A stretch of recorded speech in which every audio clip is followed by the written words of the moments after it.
Hello and welcome to Growing Pains, the marketing podcast for parent and baby brands who want to grow and get more consistent sales, but without the overwhelm of feeling like you have to be online 24/7. I'm Sophie, your host and a Facebook and Instagram ad strategist who specialises in parent and baby brands, as well as a mum of two girls. Join me each week as I, alongside some wonderful guests, share practical tips and advice about how you can use and combine marketing strategies to get more impact for your effort. A quick warning before we start, I can get a little bit sweary, so just be careful of any little ears listening along. Hello and welcome to the second episode of Growing Pains. This is actually the second of our mini-series looking at the P.M.T Approach, which is all about me explaining why I think people, messaging and time is incredibly important to your marketing overall, but also to your Facebook ads. Now, this episode is all about messaging. And if you haven't listened to the first episode, I'd really recommend it because I am going to be referring back to it quite a bit. Let's get started with our cold audience. So just to recap, these are people who have never heard of you before, but are likely to be interested in your business. So the messaging for these people, you remember they've not ever heard of your brand, they've never heard of you, they don't know your ethos, they don't know what you offer, they don't know anything about you. So you've got to get your messaging, it's got to be really clear, and you've got to know what you want from them so that you can really clearly ask them. For this one, we're really going to be thinking about pricing.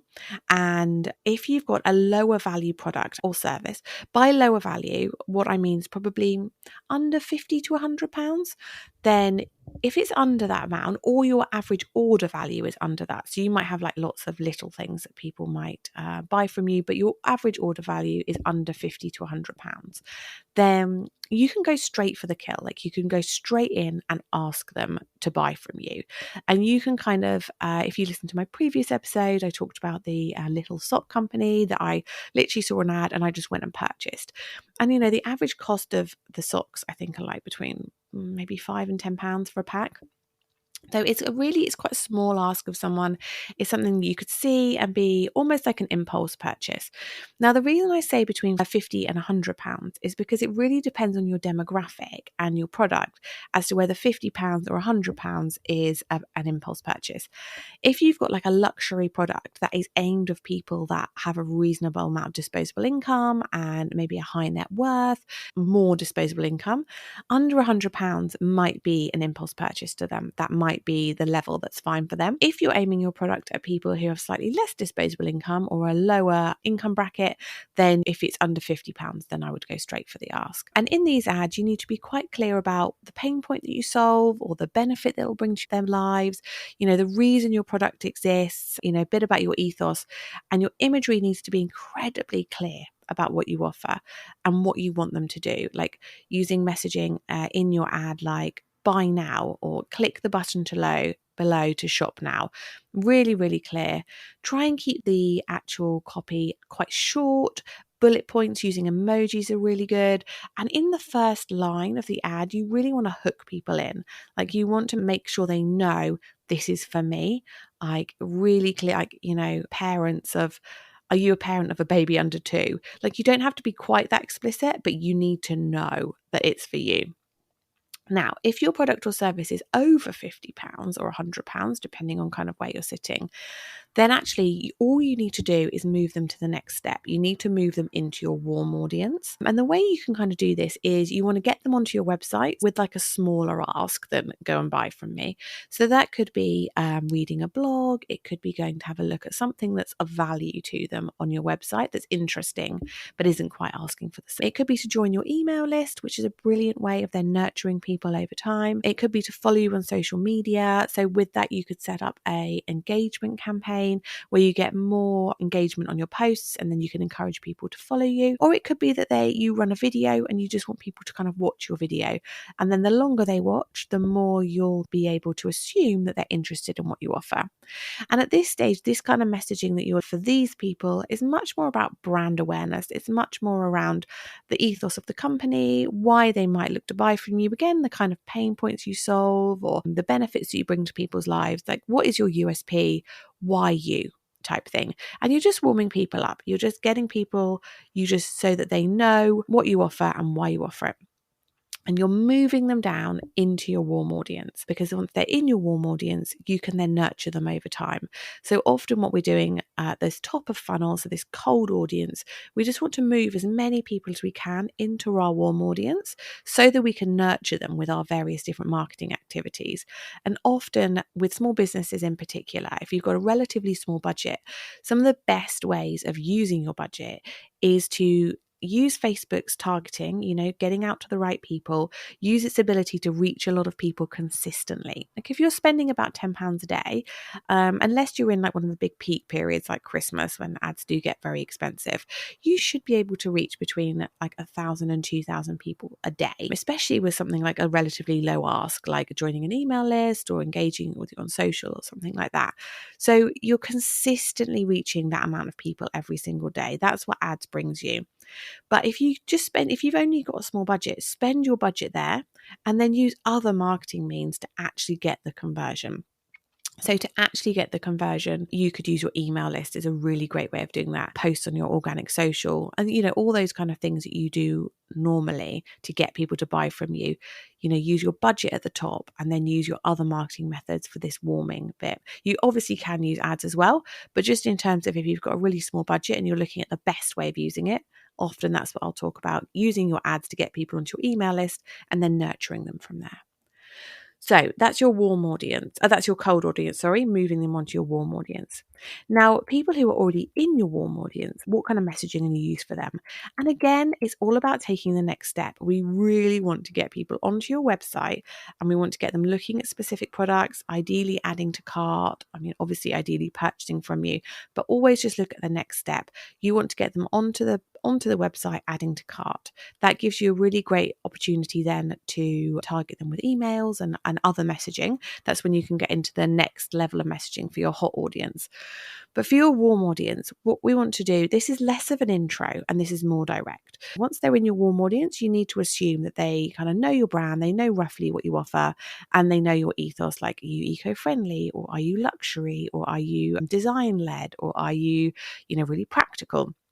What is it about your brand that makes you stand out and makes you interesting to them? They should know that already. So what really we're doing here, you want to be a bit more direct about what you want them to do. And ideally, like I said, that's getting them on your website if you're e-com. If you're a service-based business, that might be booking a call. It might be booking a service with you, like a relatively low-cost service. So what is it that you want them to do? A warm audience is absolutely brilliant for a sale or for launching a product, because these are people who are already interested in what you offer. And you'll see, especially around Christmas time, Black Friday, from about September time, you'll hear me talking about the warm audience so much, because from September, in terms of using ads, one of our biggest goals is building this warm audience, because if we can get them in this pot, once we get to Christmas and the ads get really expensive and the big brands come in with their huge budgets, the way you can compete with them is to going out to people that already know you, already like you, already trust you, and are ready to buy from you with your Christmas offer or your Christmas product or whatever.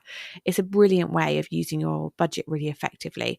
So we always want to be building our warm audience. So you'll hear me talking about them a lot then. But for now, it's all about moving them onto your website so that we can ideally get them to add their products to cart. And then once they have done that, they're in your hot audience. And these people who've gone on your website and love what you do and are almost ready to buy, we use ads to try and just nudge them over the edge. And there are 3 different ways that I tend to do this. One is using testimonials. So social proof is incredibly important at this point. Really reassuring them that it's a good use of their money, that the product is going to deliver what you say it's going to deliver, especially with parents. Like, you don't have a huge amount of time necessarily to research everything. So really want to make sure that if we're spending our money on it, it's actually going to work. Another way is, and actually often at this point, 10% off can help people who are kind of on the fence, just get them over the line. And then finally, you could do some kind of value add. So a free delivery, like a gift with your product. It doesn't have to be a huge thing, but something can just be enough to get people over the line. And really, you'll hear me talk about this all the time, is test, test, test. So you don't have to pick one and then that's it forevermore. You have to give a discount. You could test testimonial-led ads, see how many sales you then convert from that. You could test a discount. You could test different levels of discount. You could test 10% versus 15%. You could test a discount versus free delivery or an extra gift. Like, you could test all sorts of different things, packaged up in different ways, and see which one gives you the best conversion rate for the least amount of give, essentially. And in terms of messaging, like what are you actually writing on these ads? You can be much, much more direct. So in terms of the headline, it could be something like, did you find something you liked? Using emojis can be really good here to kind of soften the slightly stalkery blow of like, oh, that's a bit creepy that I was looking at that. The eyes one, that like kind of looking to the side, is a really good one I use quite a lot. Did you find something you liked? Don't forget to, you can say, don't forget to go back and look at these. Anything along those lines, really, about like, we're so glad that you thanks so much for looking on our website is also another one as well.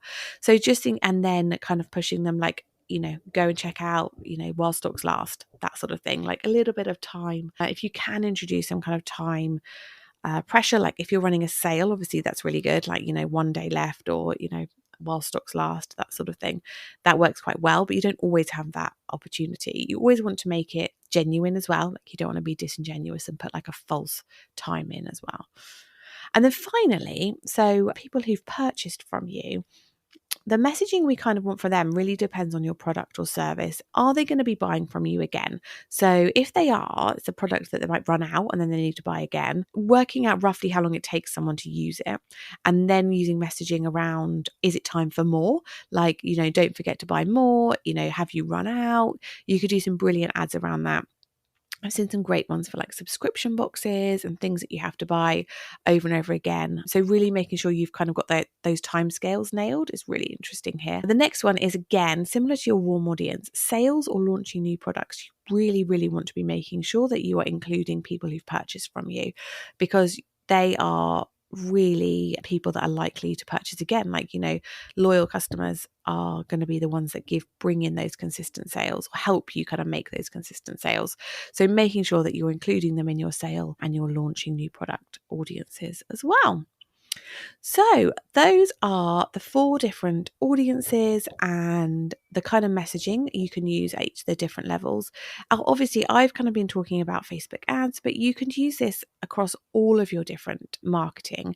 Like, for example, if you are on your organic social media, thinking about Instagram, really think about when people might be coming to your Instagram, where they might be in the different funnels. So, thinking about, if you looked at your top 9, your top 9 posts on your Instagram, is there one that really explains what you do? Like, if I went onto your top 9 and I was just totally cold, just looking at your Instagram, would I know what you do really quickly and really easily? And if I already knew you, are there some posts that kind of build that, like nurture me, that build rapport, that are kind of a little bit more, a little bit insight into your life, a little bit of behind the scenes, a little bit of, you making the products? And then for people who are hot, actually, you really want some like direct messaging, like any kind of time pressure, testimonials, kind of, make sure you buy now, directing people to the website. And then for people who've already purchased, making sure that you're, showcasing all your different products and reminding them to buy again. Have you run out? Like, make sure you buy again. So kind of making sure you're integrating those messages throughout your Instagram, as well as like on your ads as well. And also you can use the same principles for emails as well, segmenting your list by kind of the where people are in your funnel, and making sure you're sending out the relevant messages to them at different times. So I hope that's been useful.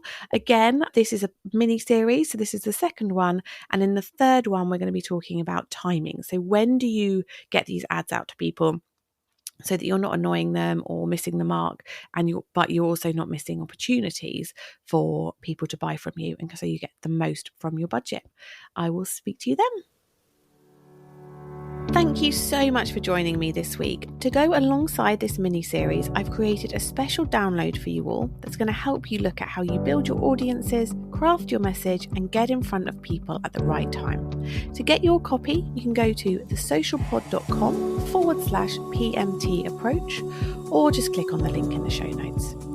Before you go, make sure you subscribe to the podcast so you can receive new episodes right when they're released.